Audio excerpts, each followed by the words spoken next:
to just have one page that shows all your students' assignments in Google Forms and be able to see who's completed what.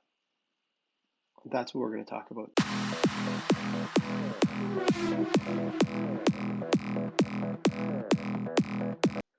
Okay, we're going to apply this to real life teaching situations. I've got two quizzes here. I've just made copies of them and took out the student names. And the first thing I'm going to do here on my little quiz, where it used to say name, as discussed in the last video, so I need to create a new drop-down list of all the students' names for my class.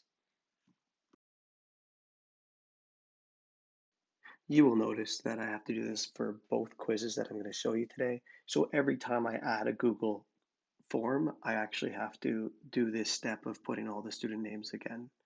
I really wish there was a way to just copy and paste them, but I have not found one yet.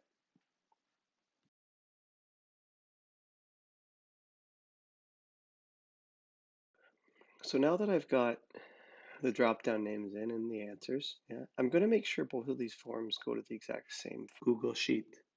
So when I click responses and I create a spreadsheet, I'm going to have it linked to an existing spreadsheet.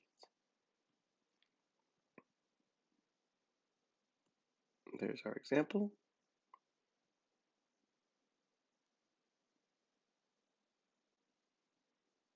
And I'm going to get the number 3 one, same thing.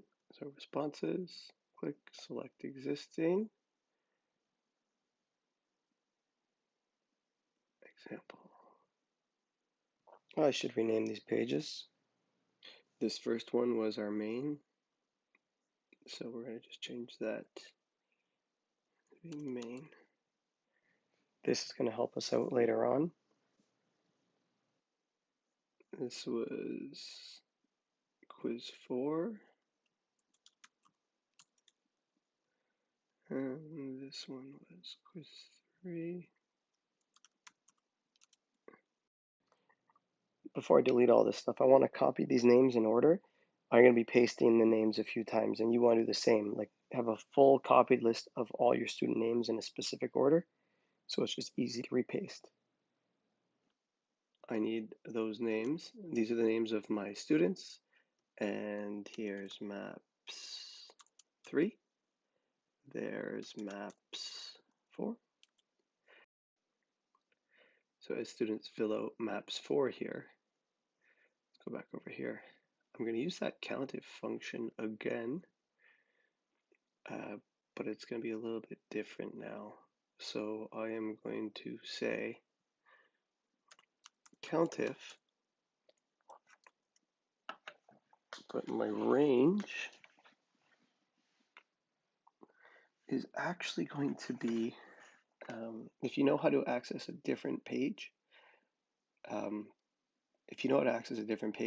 it's just the word with an exclamation. So quiz 4 exclamation, and my range will be B1 semicolon colon to B30, and the word I'm looking for is Chris, which is B2 on this page. Okay, Chris hasn't handed any assignments in on maps 4 yet. Now I can take that and I can paste it again and again and again and again and again. Just a reminder, I want to change that B to a B1.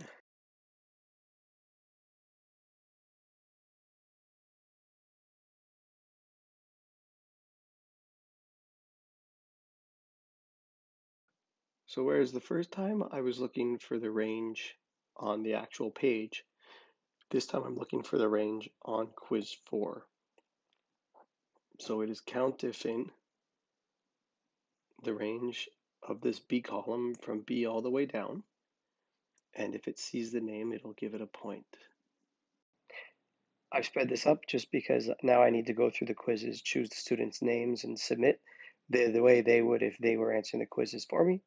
just to show you what it looks like at the end. So on quiz 4, Aaron and Kristen's names are showing up when they fill out the test. Now on the main, it's actually putting a point in for those two because they've handed in their assignments. Maps 3 will be the same thing. When I do the count, like when I make a name, notice I made this quiz 3, quiz 4. I did that to make things easier for myself when I go to type the name in. So Countif, bracket, and I need to put the name for maps 3. That's why I changed the name, it's a lot easier. Quiz 3, exclamation. I'm going to go from B1 colon B100, oops, comma, and I'm going to need B2 because that's Chris's name. And then for each one, I have to make sure. So B2, Aaron to be B3. Okay, there, there. Copy, paste, copy, paste, copy, paste. Just got to make sure, yeah, B3. And I like to change this to make sure.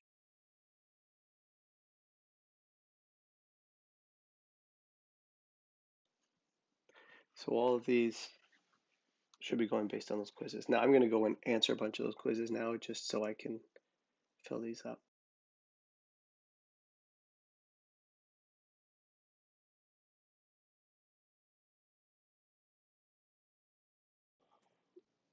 So I've pasted a bunch in, and you'll also notice right now I could actually just type the name in. If someone's handed it in via paper in class, I can just type the name in on here as well, and that data will send over. So you can see here, if the quiz is filled out, name appears on one of the quiz pages. Over here, I should see a 1 if it's been filled out, a 0 if it hasn't. So now I'm going to highlight this section of zeros and ones. I'm going to click the word format, conditional formatting. And in conditional formatting, I can put some rules in. For example, if that box is greater than 0, I do that because sometimes students resend in an assignment. Well, I'm going to put a green because that means they're good to go. I'll add another rule. If any of these boxes is equal to 0, red, because I know those are people I need to just check with, make sure everything's working. So now, as students fill out quizzes, I can just look here and say, okay, these people have not filled it in. So, but let's say today Chris fills in his quiz over here. Oh, look, Chris is in the green. I can look right across and see Paul has done both quizzes right now. He doesn't need any help, hopefully, and I can go back and assess. On here, I can assess the actual scores of how they're answering, but this just gives me a quick glimpse as to who's doing what. With 7 people doesn't seem like much, but when it's a full sheet of 30 names, this really helps out to see who is where. I realize I've kind of rushed through this, so if you have any questions or you need me to go through it with you, please feel free to contact me, and hopefully I can make it make sense. Please be sure to just jump in and try it out, though, and I really hope it helps with your teaching profession. Next video is going to go back to the point system and show how you can show your students the points they've achieved.